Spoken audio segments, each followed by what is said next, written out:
Oh, praise God. Mema wakwaba edeba woti asesen dwumedi yi so. Na afei mema wakwaba nso edeba afefofre 2024 yi mo. Inshranka asafo Awurade din da. Onyame oye no kwafo no de nyinara okanema ho. Hallelujah. Enenso so ye bompa se nyame nkronkron ebeboa ye wona asem no nkyerɛkyerɛ mu. Ese de ebetimi ati asem no so ase.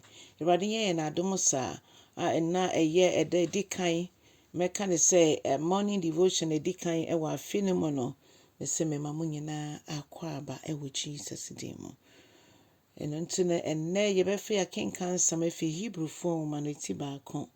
Njichemba kokosi edumienu na ne nyina kasafa Yesu Kristo a oyo Onyankopɔn doba baako pɛ na nka oyo Nyame doba baako pɛ sesei no wonye nuanom bebre aka ne ho mene wo ye Yesu ne nuanom oye sofo oye hene ye papa ya de nyina na Bible kyerɛ yɛn sɛ ono na bra atwa mu no Nyame ka nasɛm anaso ka ne ho asɛm kyerɛ ne diifo ebi kra hyɛ ne ho kom ɛto hɔ na ne nyina nso ebe mu bra yɛsɛn na asɛnnua so yɛwo no na owuye na yɛsie no na ɔsan sɔre nkunimdie mu no ɛno na ɛkyerɛ fa ho di a yɛnso so ɛnam Kristo Yesu so a yɛnya afei ɔte agya ne sɛ nifa so a odi ma yɛn ɛno nti sɛ yɛgyina ne yɛbɔ mpaeɛ a na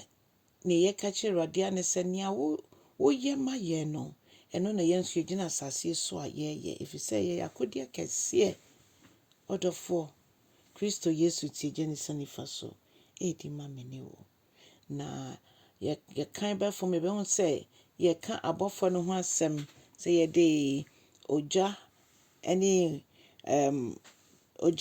ɛna yɛde bɔɔ mo na Bible ma yɛte ase sɛ Yesu Kristo nko ano Onyankopɔn tumi ka fa ne ho sɛ oye ne dɔba wabra Yohanes suboni no ɛbɔɔ ne su no ɔse wei ni me dɔba a medɔ no montie no. Hallelujah. Na ɔno ɛna ɔbɛkyerɛkyerɛ yɛn ɔsoro kɔ kwan ɔbɛkyerɛkyerɛ yɛn ɛkwan nam so ebetimi akɔ agya ne nkyɛn na afei ɔno ankasa na ɔhyɛ abɔfoɔ ɛma ɔmo ɛsɔre ne dɔba no. Hallelujah. Ebusuafoɔ ne Nyame asɛm pɛ sɛ ɔto aso ka kyerɛ yɛn ne sɛ Onyankopɔn ahennwa no etim hɔ daa na ahennwa no etim hɔ daa na ɔno Nyame no dɔ trenee ne senti Onyankopɔn wasra mengo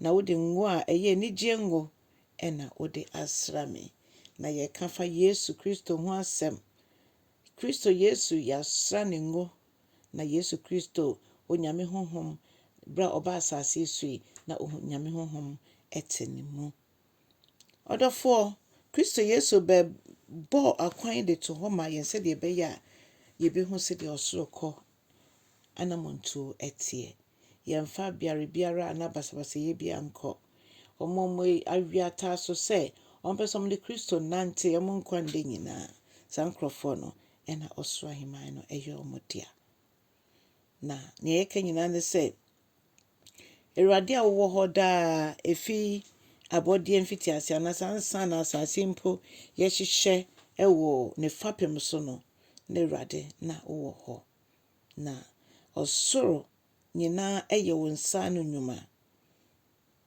nanso edu baabi a wo nsa no nnwuma no nyinaa ebetimi asɛe ebetimi ayera na mmom wo deɛ wotim hɔ daa. Hallelujah. Na ɔmo ɛyera no Awurade wɔ abasa kɛse a obetimi ɛde agye ɔmo na ɔmo atu yɛ so sa no ɔmo nso bɛyera saa na mmom wo Awurade wobɛtena ase daa.